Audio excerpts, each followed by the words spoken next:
Yo. Assalamualaikum warahmatullahi wabarakatuh. Kita akan mempresentasikan kelompok kami yang terdiri dari saya Muhammad Naufal dan Saya Ahmad Tahqiqi Al-Masuli Mujab. Saya Intan Purnamari. Saya Anggia Putri. dan kita akan mempresentasikan dengan judul akhlak sebagai fondasi utama dalam pembentukan masyarakat yang rahmatan lil alamin. Mari kita mulai presentasi hari ini. Materi pembahasan kita yaitu terdiri dari pengertian akhlak. Jadi pengertian akhlak itu apa sih? Pengertian akhlak itu terdiri dari apa aja, dan macam-macam akhlak tuh macam-macamnya banyak terdirinya. Islam yang rahmatan lil alamin dan akhlak sebagai fondasi masyarakat yang rahmatan lil alamin.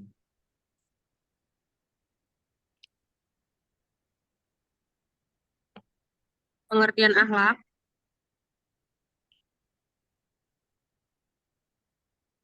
Akhlak, ada dua pendekatan untuk mendefinisikan akhlak, yaitu pendekatan linguistik atau kebahasaan dan pendekatan terminologi atau peristilahan. Kata akhlak berasal dari bahasa Arab, jamak dari kulukun, yang menurut bahasa berarti dimengerti perangai, tingkah laku atau tabiat. Kata tersebut mengandung segi-segi persesuaian dengan perkataan kalkun yang berarti kejadian, yang juga erat hubungannya dengan khalik yang berarti pencipta. Demikian pula dengan makhlukun yang berarti diciptakan. Secara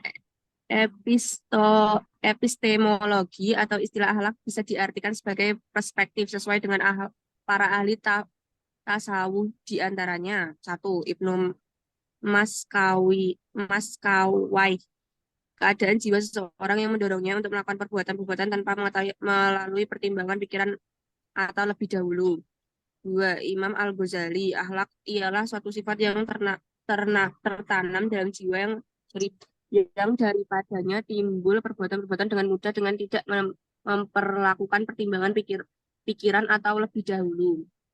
Profesor Dr. Ahmad Amin, bahwa yang disebut akhlak adatul irad atau kehendak yang dibebaskan. Sementara orang membuat definisi akhlak bahwa yang disebut akhlak ialah kehendak yang dibiasakan. Artinya bahwa kehendak itu bisa bila membiasakan sesuatu, maka kebiasaan itu dinamakan akhlak.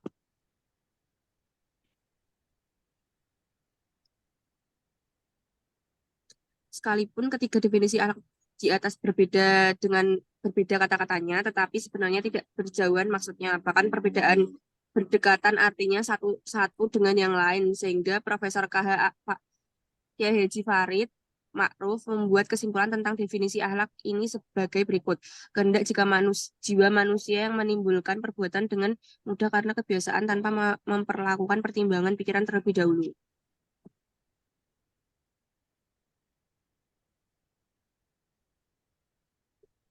Ciri-ciri akhlak yang islami.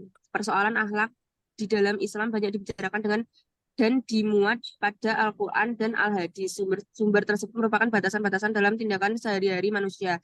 Ada yang menjelaskan arti baik dan buruk, memberi informasi kepada umat apa yang semestinya seharusnya diperbuat dan bagaimana harus bertindak, sehingga dengan mudah dapat diketahui apakah perbuatan itu terpuji atau tercela dengan benar atau salah. Kita telah mengetahui bahwa akhlak Islam adalah merupakan sistem moral atau akhlak yang berdasarkan Islam, yakni bertitik tolak dari akidah yang diwahyukan Allah pada Nabi atau Rasulnya, yang kemudian akan disampaikan kepada umatnya. Akhlak Islam karena merupakan sistem akhlak yang berdasarkan kepercayaan kepada Tuhan, maka tentunya sesuai pula dengan dasar daripada agama itu sendiri. Dengan demikian, dasar atau sumber pokok daripada akhlak Islam adalah Al-Quran dan Al-Hadis, yang merupakan sumber utama dari agama Islam itu sendiri. Dr. Sailun Anasir menyebutkan bahwa akhlak Islam berkisar pada satu tujuan hidup setiap muslim ialah menghambakan dirinya kepada Allah untuk mencapai keridhaannya hidup sejahtera lahir dan batin dalam kehidupan masa kini maupun yang akan datang. 2. Dengan keyakinannya terhadap kebenaran wahyu Allah dan sunnah Rasulnya membawa konsekuensi logis sebagai standar dan pedoman untuk bagi setiap akhlak seorang muslim. Ia memberi sanksi terhadap akhlak dalam kecintaannya dan kekuatannya kepada Allah tanpa perasaan adanya tekanan-tekanan dari luar. 3. Keyakinan akan hari kemudian atau pembalasan mendorong manusia berbuat baik dan berusaha menjadi manusia sebaik mungkin dengan segala pengabdiannya kepada Allah. 4. Ajaran akhlak Islam meliputi segala segi kehidupan manusia berdasarkan asas kebaikan dan bebas dari segala kesejahteraan. Islam tidak hanya mengajarkan tetapi menegakkannya dengan janji dan sanksi ilahi yang maha adil, tuntunan moral sesuai dengan bisikan hati nurani yang menurut kodratnya cenderung kepada kebaikan dan membenci keburukan. Macam-macam akhlak. Macam-macam akhlak yaitu akhlak kepada Allah. Betapa beberapa akhlak yang sudah menjadi kewajiban bagi kita sebagai makhluk kepada Kholiknya. Di antaranya beribadah kepada Allah, yaitu melaksanakan perintah Allah untuk menyembahnya sesuai dengan perintahnya. Seseorang muslim beribadah membuktikan ketekunannya terhadap perintah Allah, berzikir kepada Allah, yaitu mengingat Allah dalam berbagai situasi dan kondisi, baik diucapkan dengan mulut maupun dalam hati. Berzikir pada Allah melahirkan ketenangan dan ketentraman hati. Berdoa kepada Allah yaitu memohon apa saja kepada Allah. Doa merupakan inti ibadah karena ia merupakan pengakuan atas akan keterbatasan dan penerapan akhlak dalam kehidupan. Tawakal kepada Allah, yaitu berserah diri kepada sepenuhnya kepada Allah dan menunggu hasil pekerjaan atau menanti akibat dari suatu keadaan. Tawaduk kepada Allah yaitu hati di hadapan Allah mengakui bahwa dirinya rendah dan hina di hadapan Allah yang Maha Kuasa. Oleh karena itu, tidak layak kalau hidup dengan angkuh dan sombong, tidak mau memaafkan orang lain dan pamrih dalam melaksanakan ibadah kepada Allah. Seseorang muslim harus menjaga akhlaknya terhadap Allah Subhanahu wa taala. Tidak mengotorinya dengan perbuatan syirik kepadanya. Sahabat Ismail bin Umayyah pernah meminta nasihat kepada Rasulullah SAW. Lalu Rasulullah memberinya nasihat singkat dengan mengingatkan, janganlah kamu menjadi manusia musyrik, menyekutukan Allah Subhanahu wa taala dengan sesuatu pun, meski kamu harus menerima resiko kematian dengan cara dibakar hidup-hidup, atau tubuh kamu dibelah menjadi dua. Ibnu Majah.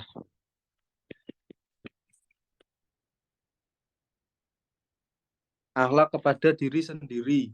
Adapun kewajiban kita terhadap diri sendiri segi akhlak di antaranya sabar, yaitu perilaku seorang terhadap dirinya sebagai hasil dari pengendalian nafsu dan penerimaan terhadap apa yang menimpanya. Sabar diungkapkan ketika melaksanakan perintah, menjauh larangan, dan ketika ditimpa musibah.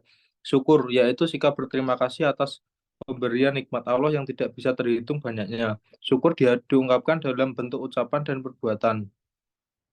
Sedangkan syukur dengan perbuatannya dilakukan dengan menggunakan dan memanfaatkan nikmat Allah sesuai dengan aturannya. Tawaduk, yaitu rendah hati selalu menghargai siapa saja yang di hadapannya, orang tua, muda, kaya, ataupun miskin. Sikap tawaduk melahirkan ketenangan jiwa, menjauhkan dari sifat iri dan dengki, ya, yang menyiksa diri sendiri dan tidak menyenangkan orang lain. Akhlak kepada keluarga. Akhlak terhadap keluarga adalah mengembangkan kasih sayang di antara anggota keluarga yang diungkapkan dalam bentuk komunikasi. Akhlak kepada ibu, bapak adalah berbuatan baik kepada keduanya dengan ucapan perbuatan. Berbuat baik pada ibu dan bapak dibuatkan dalam bentuk-bentuk perbuatan antara lain menyayangi dan mencintai ibu bapak sebagai terima kasih dengan cara bertutur kata sopan dan lemah lembut, menasihati perintah, meringankan beban, serta menyantuni mereka jika sudah tua dan tidak mampu lagi berusaha. Komunikasi yang lagi didorong oleh rasa kasih sayang, yaitu tulus, akan dirasakan oleh seluruh anggota keluarga. Apabila kasih sayang telah mendasari komunikasi orang tua dengan anak, maka akan lahir wibawa pada orang tua. Demikian sebaiknya akan lahir kepercayaan orang tua pada anak. Oleh karena itu, kasih sayang harus menjadi muatan utama dan komunikasinya semua pihak dalam keluarga. Dari komunikasi semacam ini akan lahir saling keterkaitan batin, keakraban dan keterbukaan di antara anggota keluarga dan menghapus kesenjangan di antara mereka. Dengan demikian, rumah bukan hanya menjadi tempat menginap, tetapi betul-betul menjadi tinggal yang damai dan menyenangkan, menjadi surga bagi penghuninya. Melalui komunikasi seperti itu, pula dilakukan pendidikan dalam keluarga, yaitu menanamkan nilai-nilai kepada anak-anak sebagai landasan bagi pendidikan yang akan mereka terima pada masa-masa selanjutnya. Akhlak pada sesama manusia. Berakhlak baik terhadap sesama pada hakikatnya merupakan wujud dari kasih sayang dan hasil dari keimanan yang benar. Sebagai pula sabda Rasulullah, mukmin yang paling sempurna imannya ialah yang paling baik akhlaknya, dan yang paling baik di antara kamu ialah mereka yang paling baik terhadap istrinya. Di antara akhlak-akhlak itu diantaranya adalah akhlak terpuji, mahmudah, akhlak tercela, mazmumah. Akhlak terpuji, mahmudah yaitu hun husnuzon berasal dari lafal husnun, baik, dan adamu adalah artinya prasangka. Husnuzon berarti berprasangka baik. Tawaduk berarti rendah hati. Orang yang tawaduk berarti orang yang merendahkan diri dan diri dalam pergaulan. Tasamu artinya sikap tenggang rasa, saling menghormati dan saling menghargai sesama manusia. Ta'awun berarti tolong menolong, gotong royong, bantu membantu dengan sesama manusia. Akhlak tercela mazmumah. Hasad artinya iri hati, dengki, iri berarti merasa kurang senang atau cemburu melihat orang lain beruntung. Dendam yaitu keinginan keras yang terkandung dalam hati untuk membalas kejahatan. Gibah dan fitnah membicarakan kejelekan orang lain dengan tujuan untuk menjatuhkan nama baiknya. Naimah, adu domba atau namimah, yakni menceritakan sikap atau perbuatan seorang yang belum tentu benar kepada orang lain, dengan maksud terjadi perselisihan antara keduanya. Islam yang rahmatalil alamin.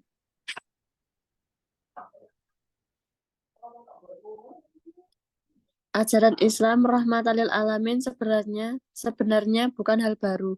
Basisnya sudah kuat di dalam Al-Quran dan Al-Hadis. Bahkan telah banyak diimplementasikan dalam sejarah Islam, baik pada abad klasik maupun pada abad pertengahan. Secara etimologis, Islam berarti damai, sedangkan rahmatalil alamin berarti kasih sayang bagi semesta alam. Maka yang dimaksud dengan Islam rahmatalil alamin adalah Islam yang kehadirannya di tengah kehidupan masyarakat mampu mewujudkan kedamaian dan kasih sayang bagi manusia maupun alam.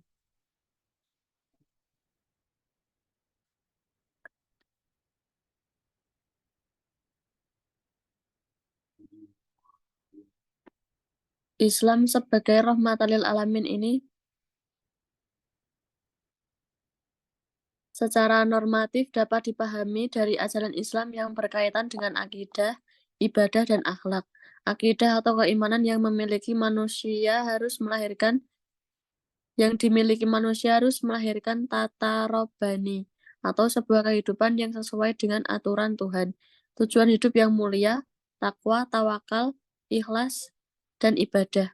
Aspek akidah ini harus menumbuhkan sikap emansipasi, mengangkat harkat dan martabat manusia, penyadaran masyarakat yang adil, terbuka, demokratis, harmoni dalam pluralisme. Sementara itu Liyah Gulem mengatakan bahwa bukti Islam sebagai rahmat bagi seluruh alam adalah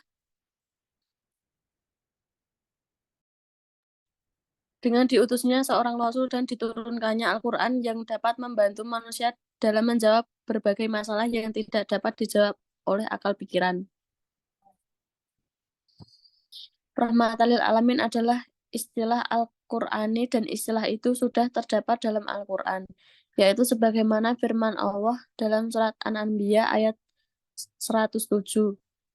Bunyinya, dan tiadalah kami mengutus kamu, melainkan untuk menjadi rahmat bagi semesta alam, atau rahmatan lil alamin. Ayat tersebut menegaskan bahwa kalau Islam dilakukan secara benar dengan sendirinya akan mendatangkan rahmat, baik itu untuk orang Islam maupun untuk seluruh alam.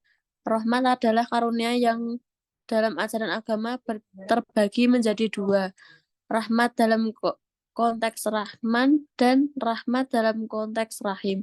Rahmat dalam konteks rahman adalah bersifat amakulasya, meliputi segala hal sehingga orang-orang non-muslim pun mempunyai hak kerahmanan. Ahmad Mustafa Al-Maragi ditafsirkan sebagai berikut. Artinya, yakni tidaklah aku mengutus engkau Muhammad dengan Al-Quran ini yang serupa dengan itu berupa syariat dan hukum yang menjadi pedoman kehidupan bahagia di dunia dan akhirat, melainkan sebagai rahmat dan petunjuk bagi kehidupan mereka di dunia dan akhirat. Sementara hadis Muhammad Quraisy Sahih bab dan tafsirannya Al-Misbah menafsirkan ayat tersebut dengan mengatakan Rasul adalah rahmat, bukan saja kedatangan beliau membawa ajaran, tetapi juga sosok dan kepribadian beliau adalah rahmat yang dianugerahkan Allah Subhanahu wa taala kepada beliau. Ayat ini tidak menyatakan bahwa kami tidak mengurus engkau untuk membawa rahmat, tetapi sebagai rahmat atau agar engkau menjadi rahmat bagi seluruh alam.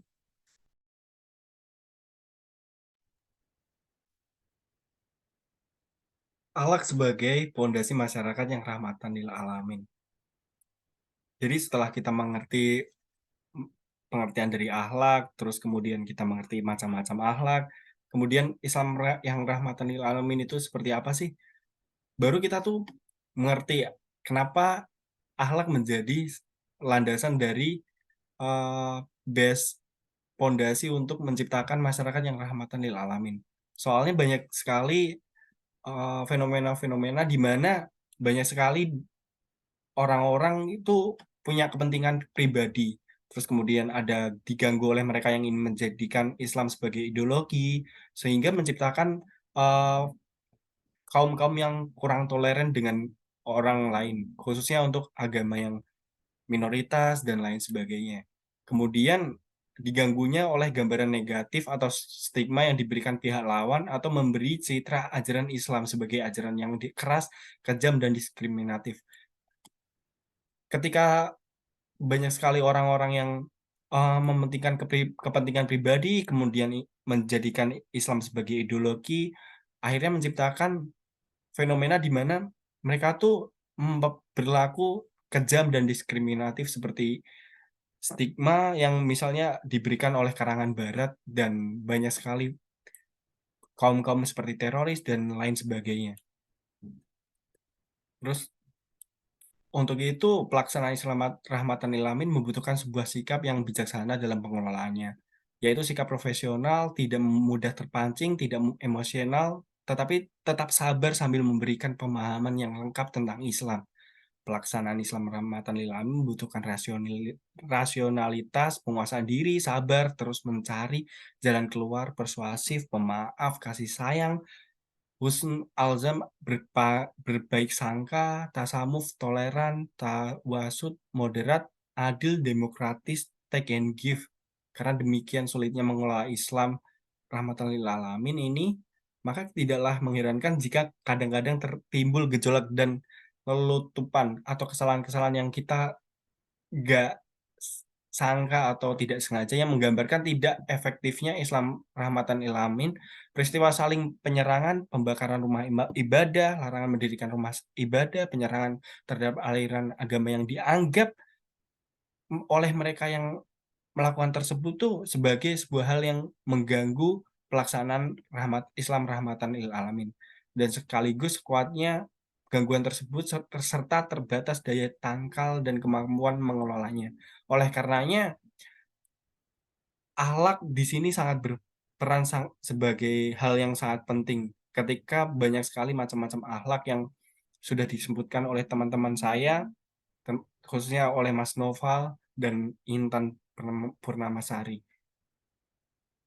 Dengan mengemukakan fakta-fakta tersebut di atas, dapat diketahui bahwa Islam rahmatan lil alamin telah menjadi jasa dan kontribusi yang besar dalam menyatukan hati, pikiran, dan gerak langkah umat Islam yang menghasilkan kemajuan dan berbagai bidang kehidupan, yang manfaatnya bukan hanya dirasakan oleh umat Islam sendiri, melainkan untuk seluruh umat manusia. Islam rahmatan lil alamin tidak hanya telah membawa kemajuan dalam dunia Islam, tetapi juga dunia Eropa dan Barat. Islam rahmatan lil alamin lebih lanjut telah pula ditransformasikan dan dipraktekkan dalam kehidupan bangsa Indonesia yang menerima kesatuan dan keragaman, moderasi, dan toleransi, rukun, aman, dan damai.